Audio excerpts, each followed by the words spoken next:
اعوذ باللہ من الشیطان الرجیم بسم اللہ الرحمن الرحیم قل ان صلاتي ونسكي ومحیای ومماتی للہ رب العالمین صدق اللہ مولانا العظیم وصدق رسولہ النبی الکریم۔ پورے عالم اسلام کو عید الاضحیٰ مبارک ہو۔ اللہ کریم یہ خوشی کا دن ہر مسلمان کو عزت اور وقار کے ساتھ نصیب فرمائے۔ اس وقت عالم اسلام ایک بہت بڑے بحران میں ہے، ایک بڑے امتحان میں ہے۔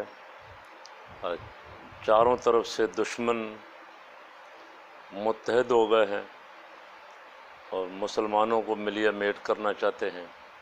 کبھی سرکار دو عالم صلی اللہ علیہ وسلم کی عزت اور ناموس پہ حملہ آور ہیں، کبھی مسلمان ملکوں کی سالمیت پہ حملہ آور ہیں، مسلمانوں کو لڑانے کے لیے، اختلاف پیدا کرنے کے لیے، انتشار ڈالنے کے لیے نت نئے نئے ہتھ کنڈے استعمال کر رہے ہیں۔ عید قربان کا پیغام یہ ہے کہ ہم اپنے رب کے لیے سب کے سب رسول پاک صلی اللہ علیہ وسلم کے غلام ایک پلیٹ فارم پہ اکٹھے ہو جائیں، اپنی انانیت کو بھی ذبح کر دیں، اپنی نفسانی خواہشات کو، شیطانی خواہشات کو ذبح کر دیں، اور یہ طے کر لیں جو ہمیں منشور دیا گیا ہے، ہمارا جینا، ہمارا مرنا، ہماری نماز، ہماری قربانی، یہ سب اللہ کے لیے ہے۔ عید الاضحیٰ کا پیغام یہ ہے کہ کوشش کریں کہ یہ سب اللہ کے لیے ہو جائے۔ ہماری نیتیں، ہمارے ارادے، ہماری محنتیں، ہماری کوششیں سب اللہ کے لیے ہو جائیں، اور یہ اگر ہو گیا تو انشاءاللہ پھر ہمارے راستے کی سب رکاوٹیں ختم ہو جائیں گی۔ ابھی ہمارے راستے میں جو بہت ساری رکاوٹیں ہیں، وہ سب سے بڑی رکاوٹ ہماری انانیت، ہماری نفسانیت ہے، جو ہمیں اللہ رب العالمین کی راہ کی طرف آنے نہیں دے رہی۔ جس دن ہم نے اسے ذبح کر دیا اس دن ہماری رکاوٹیں ختم ہو جائیں گی۔ حالات مسلمانوں کے جتنے ادوار گزرے ہیں اکثر و بیشتر ناسازگار ہی رہے، اس کے باوجود انہوں نے ان طوفانوں کا مقابلہ کیا، اس میں کھڑے رہے، مضبوطی کے ساتھ کھڑے رہے، اور رسول اللہ صلی اللہ علیہ وسلم کی غلامی کا دامن تھامے کھڑے رہے۔ آج بھی حالات کی ناسازگاری کا بہانہ بنا کے سرکار صلی اللہ علیہ وسلم کے راستے سے ادھر ادھر ہونا، یہ سچا امتی ہونے کی دلیل نہیں ہے۔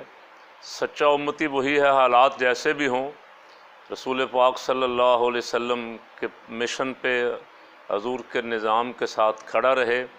انشاءاللہ یہ کوششیں جو ہیں، جو جہاں جہاں بھی حضور کے امتی کوششیں کر رہے ہیں، یہ ایک دن رنگ لائیں گی۔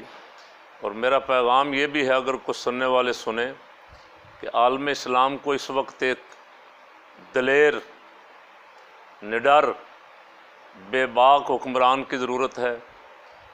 5-7 بڑے اسلامی ممالک اکٹھے ہو کے قدم اٹھائیں، اتحاد کریں اور میدان عمل میں آئیں، وگرنہ کفر تنہا کر کے، اکیلا کر کے سب کا وہی اشر کرے گا جو لیبیا، شام، عراق اور افغانستان کے ساتھ کیا ہے۔ ترکی، پاکستان، سعودی عرب، ایران، یہ بڑے جو اسلامی ممالک ہیں، ان کو ایک متحدہ پلیٹ فارم قائم کر کے میدان عمل میں نکلنا چاہیے۔ دشمن جو چیلنج انہیں دے رہے ہیں، اس چیلنج کو قبول کرنا چاہیے۔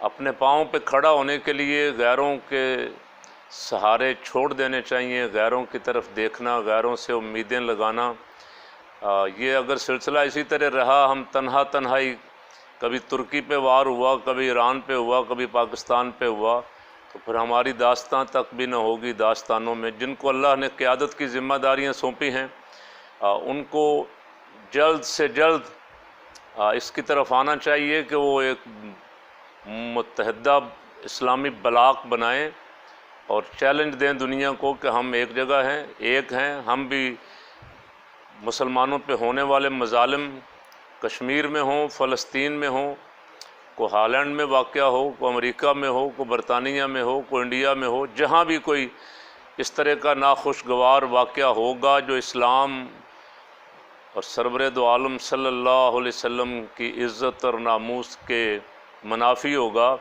تو یہ ساری ملت اسلامیہ اس کے خلاف مشترکہ جد و جہد کے لیے میدان عمل میں ہوگی۔ میں پھر بار دیگر اللہ رب العالمین کی بارگاہ میں دعا گو بھی ہوں کہ جو ہمارے مسلمان بھائی اس وقت مشکلات میں ہیں، مصائب میں ہیں، مظلوم ہیں، ظلم کا شکار ہیں، رب کریم عید الاضحیٰ کی برکتیں، عید الاضحیٰ کی خوشیاں انہیں نصیب فرمائے، اور ان کی مظلومیت کو اللہ رب العالمین ان کی مظلومیت کی غیب سے مدد فرمائے اور ظالموں کے پنجے سے انہیں نجات عطا فرما دے۔ شکریہ۔